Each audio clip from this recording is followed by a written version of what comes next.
Tamil Nadu Congress committee தலைவர் செல்வ பெருந்தகையை அவதூறாக பேசிய பாஜக மாநில தலைவர் அண்ணாமலையை கண்டித்து தென்சென்னை கிழக்கு மாவட்ட காங்கிரஸ் சார்பில் ஆர்ப்பாட்டம் நடைபெற்றது.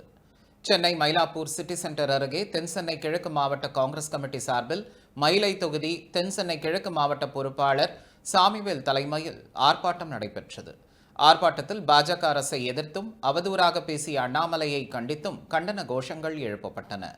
ஆர்ப்பாட்டத்தில் 50க்கும் மேற்பட்ட காங்கிரஸ் நிர்வாகிகள் கருப்பு சட்டை அணிந்து கலந்து கொண்டனர்.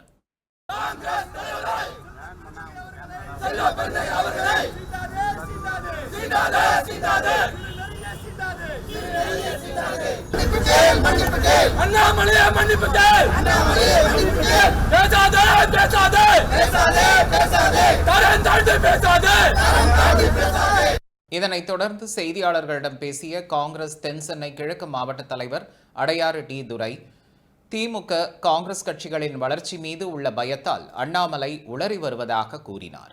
நம்மளுடைய அண்ணாமலை அவர்கள் எங்களுடைய தலைவரிடம் மன்னிப்பு கேட்கவில்லை என்றால் மீண்டும் சொல்லுகிறோம், அவருடைய வீட்டு முன்பு மறுபடியும் முற்றுகை போராட்டம் நடத்துவோம். பெரிய அளவில் மெட்ராஸில் இருக்க அனைத்து மாவட்ட தலைவர்களையும் கூட்டி யாரதால ஒரு 2000 பேர் அவர் வீட்டு முன்னாலே ஆர்ப்பாட்டம் பண்றதுக்கு நாங்கள் ரெடியா இருக்கிறோம். அண்ணாமலை அவர்கள் இதோடு நிறுத்திக் கொள்ள வேண்டும்.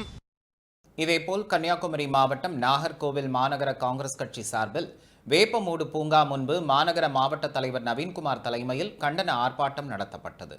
இந்த ஆர்ப்பாட்டத்தில் கன்னியாகுமரி நாடாளுமன்ற உறுப்பினர் விஜய் வசந்த், காங்கிரஸ் விளவங்கோடு சட்டமன்ற உறுப்பினர் தாரகை கட்பத் உள்ளிட்ட 100க்கும் மேற்பட்ட காங்கிரஸ் நிர்வாகிகள் பங்கேற்றனர்.